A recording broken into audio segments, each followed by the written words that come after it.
साथियों, आज लोकसभा के अंदर महिला आरक्षण विधेयक पारित किया गया। देश में जब से भारतीय जनता पार्टी की सरकार आई है, लगातार ओबीसी को उनके हक अधिकारों से वंचित करने के लिए तमाम षड्यंत्र किए जा रहे हैं। चाहे वो 314 ओबीसी के बच्चों की जो यूपीएससी की परीक्षा पास किए थे उनकी नियुक्ति रोकने का मामला हो, या ओबीसी के बच्चों की स्कॉलरशिप रोकने का मामला हो, या फिर ओबीसी को बजट में पर्याप्त हिस्सा न देने का मामला हो, या फिर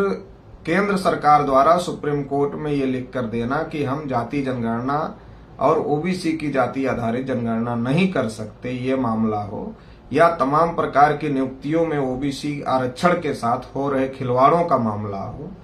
तो यह तमाम प्रकार से ओबीसी को उनके हक अधिकारों से वंचित करने का कार्यक्रम चल रहा है। जबकि देश के प्रधानमंत्री नरेंद्र मोदी जी खुद को ओबीसी बताते हैं और लगातार ओबीसी समाज का वोट लेने की कोशिश भी करते रहते हैं। लेकिन जब ओबीसी के हक अधिकारों का मामला आता है तो ओबीसी के साथ धोखेबाजी होती है और बार बार ये बात दोहराई जा रही है, बार बार ओबीसी के हक अधिकारों के साथ खिलवाड़ किया जा रहा है। इसी के तहत जब पार्लियामेंट में महिला आरक्षण बिल पास हुआ, उसमें भी ओबीसी के साथ धोखेबाजी हो गई और ओबीसी की महिलाओं को जो आरक्षण मिलना चाहिए था वो आरक्षण ओबीसी महिलाओं के लिए लागू नहीं किया गया। तो इससे ये बात प्रमाणित होती है कि देश में जो आरएसएस बीजेपी की सरकार है वो सरकार ओबीसी के हक अधिकारों को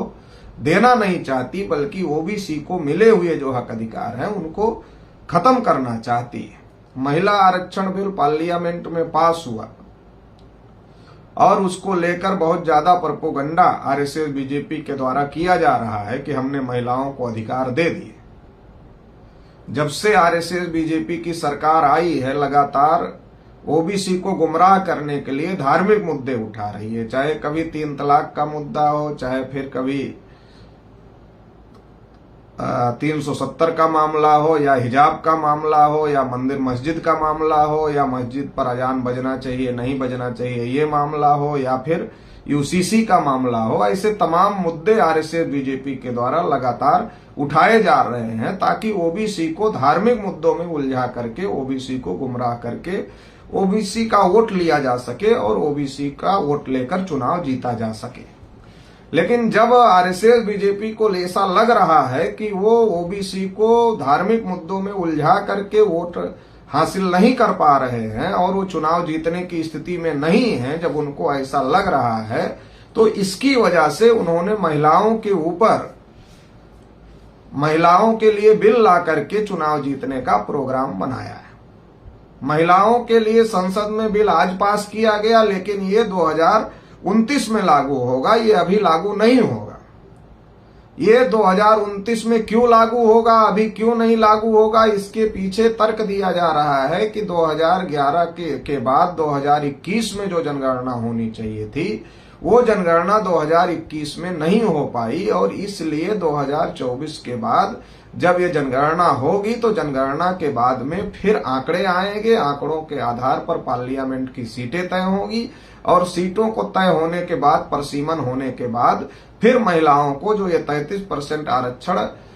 का बिल पास किया गया है ये लागू किया जाएगा। तो ये सारी बातें बताई जा रही है, लेकिन बड़ा सवाल है कि आखिर जनगणना क्यों नहीं हुई। जब हर 10 साल बाद जनगणना जब से शुरू हुई तब से हर 10 साल बाद जनगणना हो रही है, तो अभी ये जनगणना क्यों रुक गई।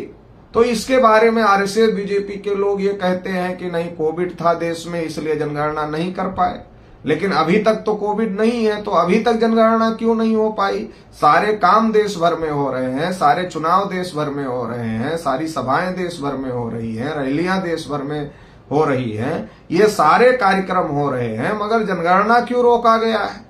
तो जनगणना रोकने के पीछे आरएसएस बीजेपी के लोगों की सोच है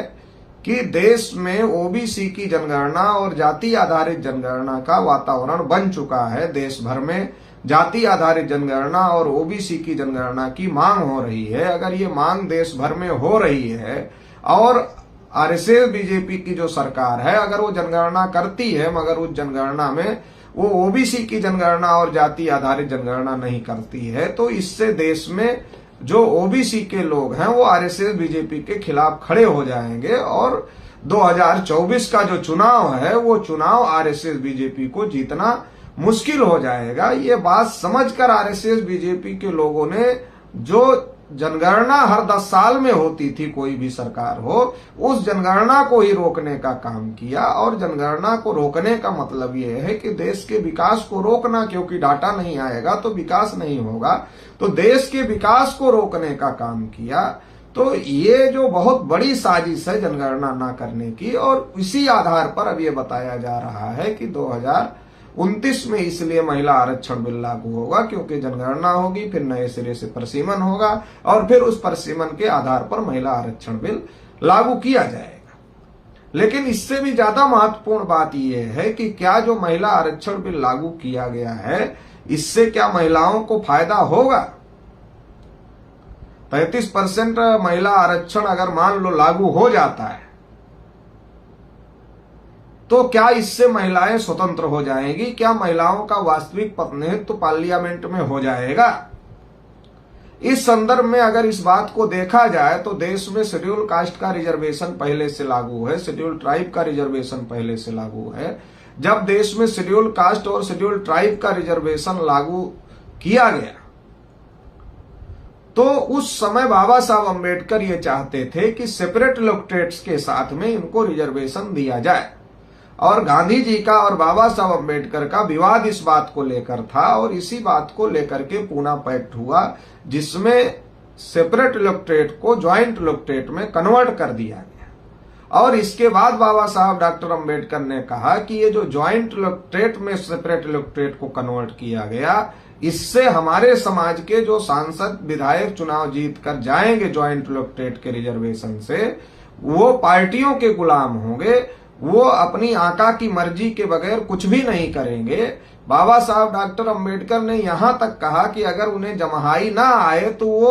अपने आका की मर्जी के बगैर मुंह भी नहीं खोलते। और ये बात जो बाबा साहब अम्बेडकर ने उस समय कही, ये बात अभी तक साबित हो रही है। देश भर में लगातार SC ST के ऊपर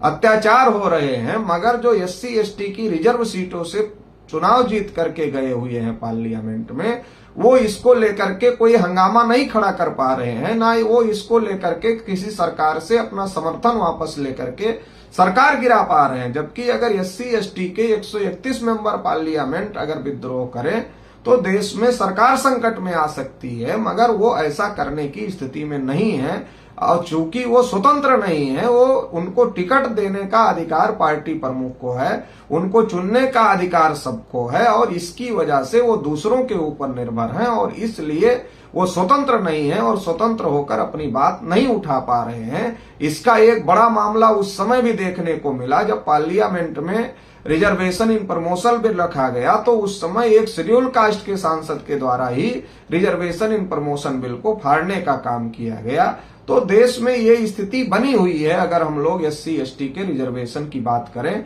उसकी स्थिति को देखें तो ये स्थिति देश में बनी हुई है।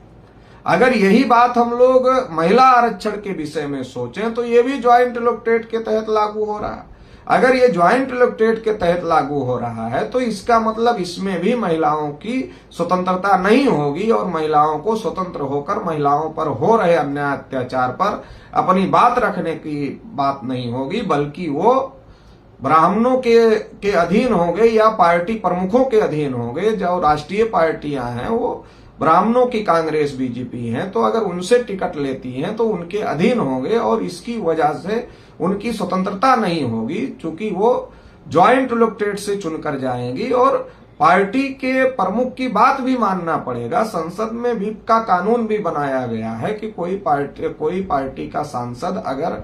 पार्टी की लाइन से हट करके बात रखता है तो उसकी सदस्यता भी समाप्त कर दी जाएगी। तो इस प्रकार की जो बातें हैं, तो क्या इससे महिलाओं का सशक्तिकरण होगा? क्या इससे महिलाओं को उनका हक हिस्सा मिलेगा? ये भी एक बड़ा सवाल पैदा हो रहा है। और निश्चित रूप से जिस प्रकार से SC ST के रिजर्वेशन में SC ST के साथ जो पॉलिटिकल जो उनके सांसद जा रहे हैं 131, वो जैसे न्याय नहीं कर पा रहे हैं, उनकी बात नहीं उठा पा रहे हैं। ज्वाइंट इलेक्टोरेट से जो महिलाएं चुनकर जाएंगी उनकी भी स्थिति यही हो। अब दूसरा इससे भी बड़ा महत्वपूर्ण बात यह है कि ऐसी कोई सर्वे रिपोर्ट मेरी जानकारी में नहीं है कि जिसके आधार पर यह कहा गया हो कि जो ब्राह्मणों की आबादी है 3.5%, तो उनके समाज की महिलाओं की भागीदारी 3.5% से कम है। इसकी जानकारी नहीं है किसी रिपोर्ट के आधार पर मेरे पास। लेकिन देश में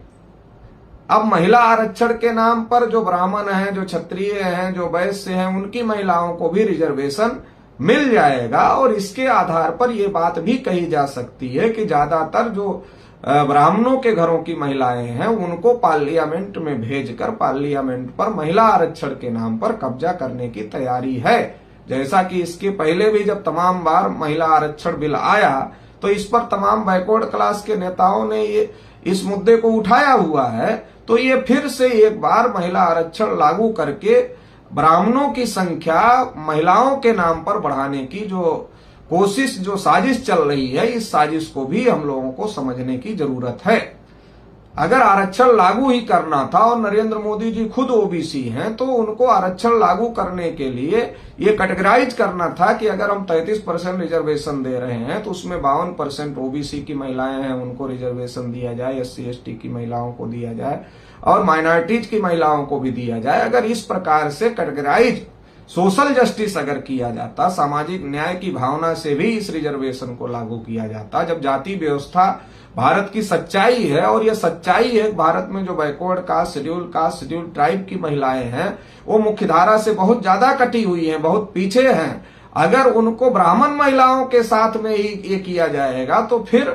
वो उनके साथ में न्याय नहीं होगा। तो इसलिए इनको कैटेगराइज किया जाना बहुत ज्यादा जरूरी था। मगर ओबीसी के मामले में ये बात नहीं की जा रही है और ओबीसी के साथ नरेंद्र मोदी जी को खुद को ओबीसी कहने के बावजूद, एक ओबीसी कहने वाला व्यक्ति देश का प्रधानमंत्री होने के बावजूद भी ओबीसी महिलाओं को हक अधिकार नहीं मिल रहा है, जो कि बहुत ज्यादा गलत है।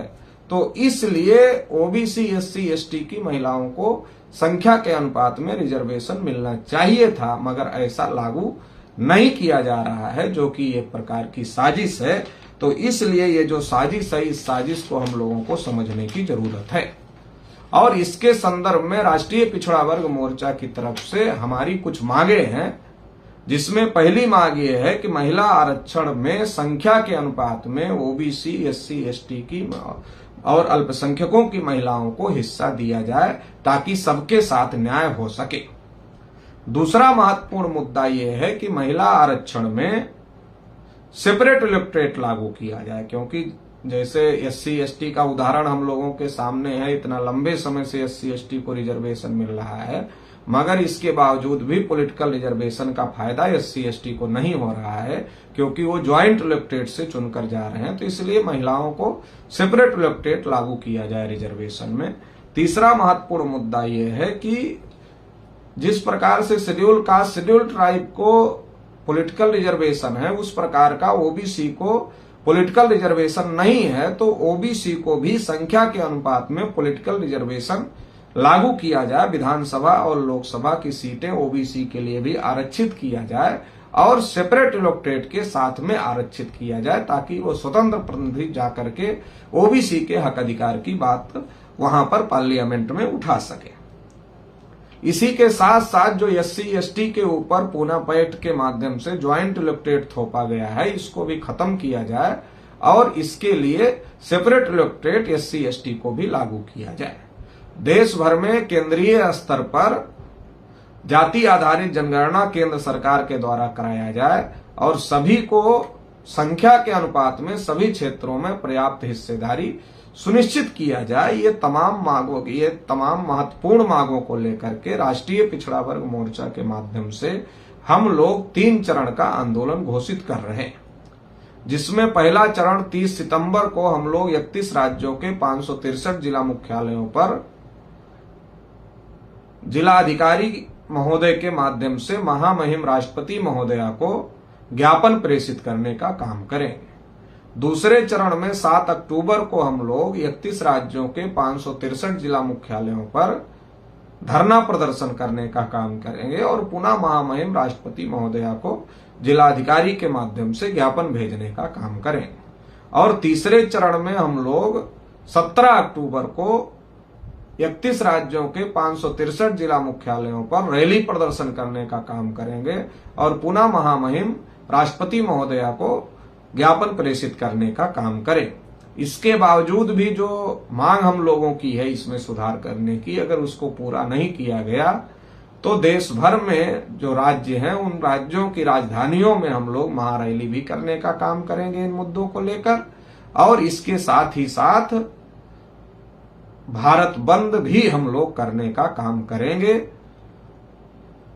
ये जो आंदोलन राष्ट्रीय पिछड़ा वर्ग मोर्चा के द्वारा घोषित किया जा रहा है, इसकी तैयारी के लिए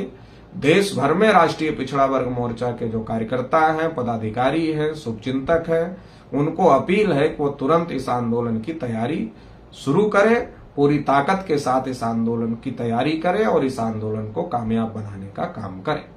इसी के साथ साथ देश में जो ओबीसी, एससी, एसटी और माइनॉरिटीज के जो संगठन हैं, उन सभी संगठनों को ये अपील है कि ये जो पहल राष्ट्रीय पिछड़ा वर्ग मोर्चा के द्वारा की जा रही है, इसमें पूरी ताकत के साथ में समर्थन करें ताकि इस लड़ाई को और ज्यादा मजबूत किया जा सके और इस आंदोलन को सफल किया जा सके और देश में जो शोषित वंचित लोग हैं उनको उनके हक अधिकार मिल सके। इस लड़ाई में आप लोग साथ सहयोग करेंगे, इस आशा और अपेक्षा के साथ आप सभी को बहुत बहुत आभार, बहुत बहुत धन्यवाद।